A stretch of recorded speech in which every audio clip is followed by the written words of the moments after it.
Bismillahirrahmanirrahim. Assalamualaikum warahmatullahi taala wabarakatuh.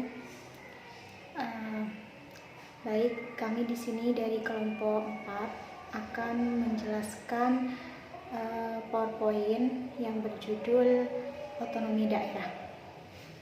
Namun sebelum itu saya akan perkenalkan nama-nama dari kelompok 4.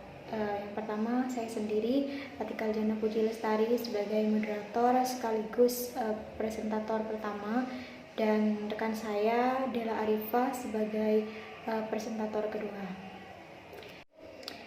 Baik, langsung saja. Yang pertama itu, apa itu otonomi? Nah, otonomi adalah pola pemerintahan sendiri. Otonomi daerah adalah kewenangan untuk mengatur sendiri kepentingan masyarakat atau kepentingan untuk membuat aturan guna mengurus daerahnya sendiri. Nah, apa saja kewajiban dalam menjalankan otonomi daerah?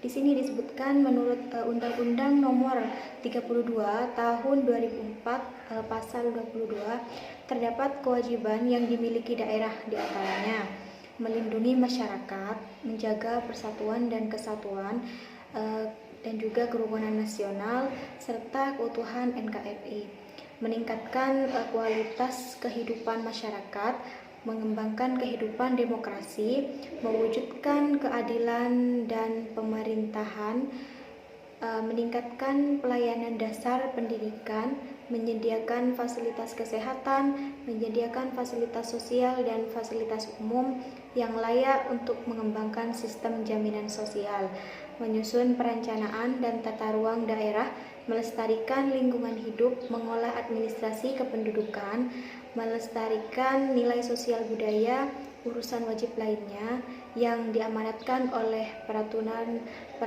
perundang-undang. Nah, di sini juga terdapat asas daerah, asas otonomi daerah.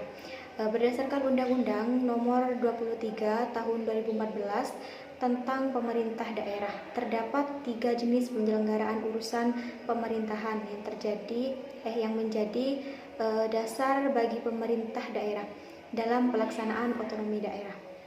Asas-asas tersebut adalah yang pertama desentralisasi, yang kedua dekonsentrasi, dan yang terakhir tugas pembantuan. Baik, untuk materi selanjutnya akan disambung oleh rekan saya, yaitu saudari Dela Arifah. Lanjut, dasar hukum otonomi daerah. Yang pertama, pasal 18 ayat 1 sampai 7, pasal 18A ayat 1 dan 2, serta pasal 18B ayat 1 dan 2 Undang-Undang Dasar Negara Republik Indonesia tahun 1945.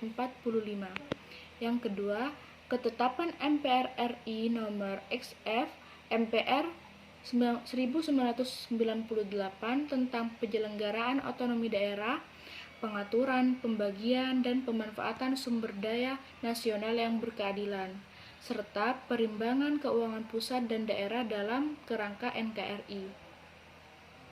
Yang ketiga, ketetapan MPR RI nomor 1F MPR 2000 tentang rekomendasi kebijakan dalam penyelenggaraan otonomi daerah. Yang keempat, Undang-Undang Nomor 32 Tahun 2004 tentang pemerintahan daerah.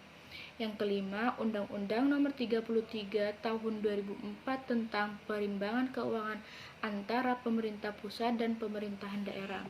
Dan yang terakhir, Undang-Undang Nomor 23 Tahun 2014 tentang pemerintahan daerah yang merevisi Undang-Undang Nomor 32 Tahun 2004 tentang pemerintahan daerah. Pelaksanaan otonomi daerah.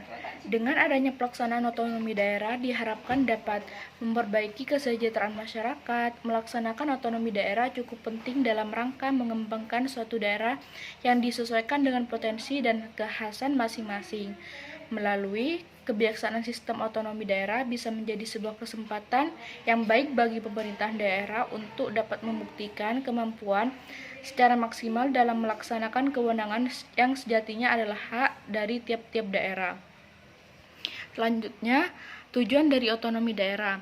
Tujuan dari otonomi daerah menurut Undang-Undang Nomor 32 Tahun 2004 tentang pemerintahan daerah pasal 2 ayat 3 menyebutkan bahwa tujuan otonomi daerah ialah menjalankan otonomi yang seluas-luasnya kecuali urusan pemerintahan yang memang menjadi urusan pemerintah dengan tujuan untuk meningkatkan kesejahteraan masyarakat, pelayanan umum, dan daya saing daerah.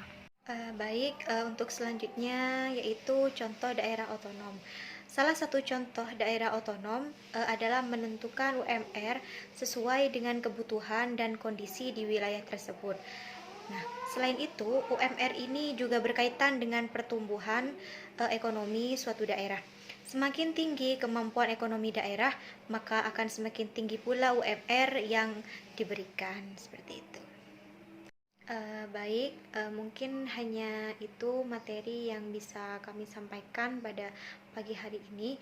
Semoga bisa bermanfaat dan juga bisa menambah pengetahuan bagi teman-teman sekalian. Saya Atika Aljana Puji Lestari dan rekan saya adalah Arifah. Mohon undur diri. Wassalamualaikum warahmatullahi taala wabarakatuh.